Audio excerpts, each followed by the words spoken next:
It's a matter of evidence. And people who are being shown the results of a rigorous examination of evidence have a right to see what that evidence actually is. After Jesus' death, these stories then are being told by word of mouth in different places through a huge geographical region, throughout the Roman Empire, people telling different languages, speaking different languages in different places, telling stories about Jesus from one year to the next. There's abundant evidence that the stories being told about Jesus in circulation through the Roman Empire were being changed in these ways. None of our Gospels claims to be written by an eyewitness. We call them Matthew, Mark, Luke, and John because these are their traditional names based on their traditional authors. But in fact, the books themselves are anonymous.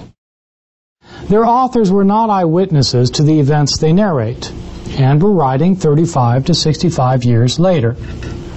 They did not live in Jesus' country and did not speak Jesus' language. Moreover, they inherited their stories from the oral tradition, and there's evidence that the stories had been changed in the process of their transmission. Scholars are fairly unanimous that these books were written some decades after Jesus' death. Mark is usually thought to have been written sometime around 65 to 70 AD. Matthew and Luke, some 15, 20 years later, 80 to 85 AD. The Gospel of John is usually thought to have been the last Gospel, written 90 to 95 AD. These books, as with all of the books of the New Testament, were written in Greek, even though Jesus himself, as a Palestinian Jew, would have spoken Aramaic. The famous heretic Marcion used a literal interpretation to discredit the writings of the Hebrew Scriptures, which for other Christians were the sacred Old Testament, to show that the God of wrath that the Old Testament portrays simply cannot be the God proclaimed by Paul and Jesus before him. For example, the God of the Old Testament, after the Exodus, tells the children of Israel to go into the Promised Land and to take it for themselves. Well, the problem was, of course, that somebody already lived in the Promised Land. What were the Israelites to do about that? According to the book of Joshua, they were to kill the people in the Promised Land. Is this the same God who says, if somebody strikes you on the right cheek, turn to him the other also? Is this the same God who says, pray for those who persecute you? Jesus taught about a God of love and mercy and forgiveness. The God of the Battle of Jericho is anything but a God of love, mercy, and forgiveness. These simply cannot be the same God, based on a literal interpretation of the Jewish Scriptures. The Jewish Bible, in other words, is not to be accepted as Christian Scripture. And so Marcion had a canon of Scripture. He had a collection of sacred books that he thought were authoritative, Luke and 10 letters of Paul, with no Old Testament. The Old Testament is the Scripture of the Jews. It's not the Scripture of the Christians. There were a large number of various Christian groups in the 2nd and 3rd and 4th centuries who held views that eventually came to be eliminated by the victorious party. It's easy to contrast the Marcionites and the Ebionites. The Ebionites were Jewish, the Marcionites are anti-Jewish. The Ebionites were monotheists, the Marcionites were ditheists. The Ebionites were against Paul, the Marcionites were for Paul. The Ebionites said Christ was man but not God. The Marcionites said Christ was God and not man. Both of them had books that supported their views. Both of them said their views were the views of Jesus himself. And both groups ended up being declared heretical. Both groups were condemned by the group that emerged as victorious in the struggle to determine what Christians ought to believe and how they ought to worship.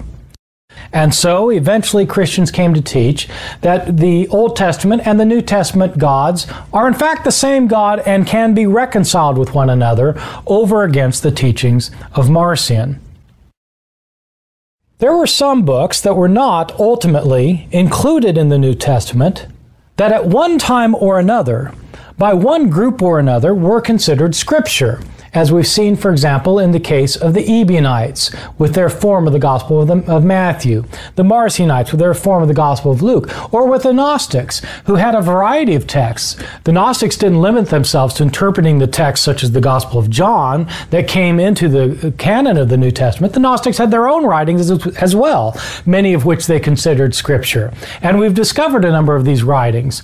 The most important discovery was made in 1945 near a village, Nag Hammadi, Egypt, which was the discovery in which the Gospel of Thomas was found, along with 44 other texts.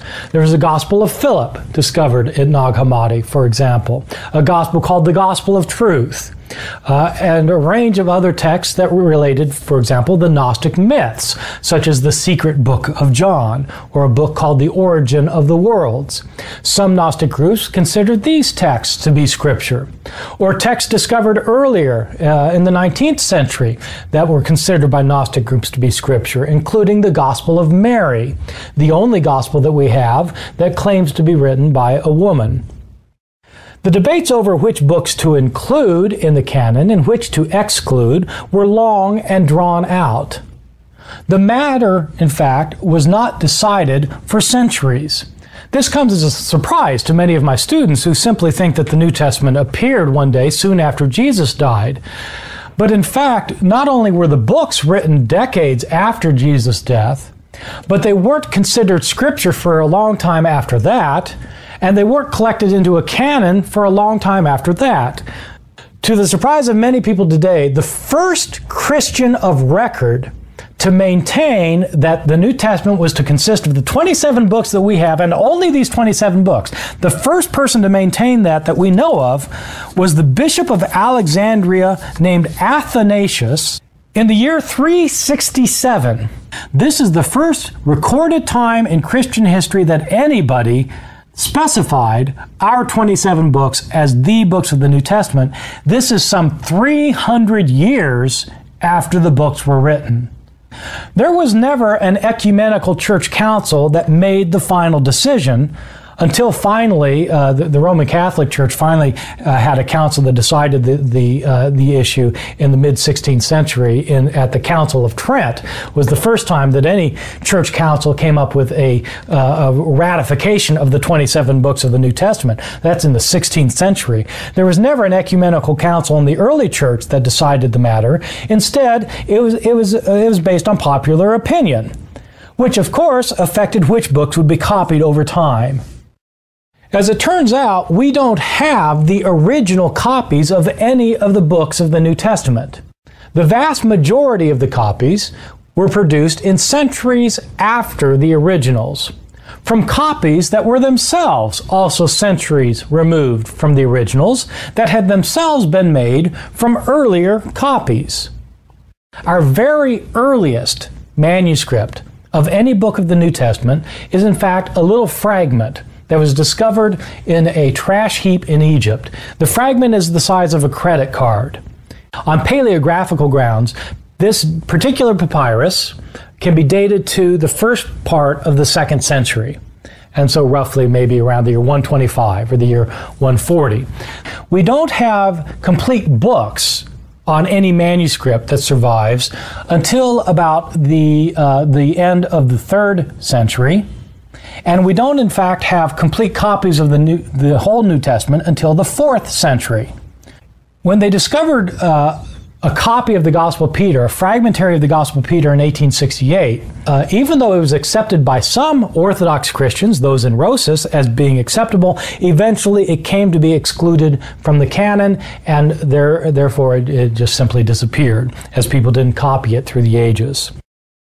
This monk was buried with a book that had, it was an anthology, as I've indicated, with 4 texts in it. One is a fragmentary copy of the Gospel of Peter. The other is a copy of the Apocalypse of Peter.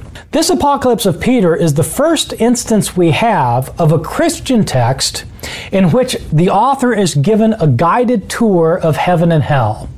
This Apocalypse of Peter was very popular in the early church. We know of some early church fathers who insisted that the Apocalypse of Peter, rather than the Apocalypse of John, should be included in the New Testament. In the Gospel of Peter, there's a narration of the resurrection event itself, and it's very interesting. The skies open up, and two angelic beings descend from heaven, and as they descend, the stone in front of the tomb rolls away by itself. The two angels go into the tomb, and then there come out of the tomb three people with a cross following behind them. So the three of them walk out, and then the cross emerges behind them. The heads of the two reached up to the sky, but the head of the one they were leading went up above the skies. And they heard a voice from the skies, "Have you preached to those who are asleep?" And a reply came from the cross, "Yes." Very interesting account. You have a giant Jesus and a walking, talking cross. The Orthodox Christians who eventually won out in these battles stress that texts primarily needed to be interpreted literally in order to know what God meant to teach by them. And only then could they be interpreted following figurative modes of interpretation. That you couldn't use figurative modes of interpretation to overturn literal interpretation. For much of Christian history, common sense indicated that the scriptures are to be read symbolically. But especially with the Reformation, when Martin Luther insisted that the text itself is the final authority in all matters of theology, he had to insist on a literal interpretation of the text because otherwise a symbolic interpretation could lead to other views. The insistence in the Reformation of sola scriptura, Scripture alone, as the guide for true theology, led to an insistence on the literal interpretation of the text, so much so that people in the modern world read texts almost always literally rather than symbolically.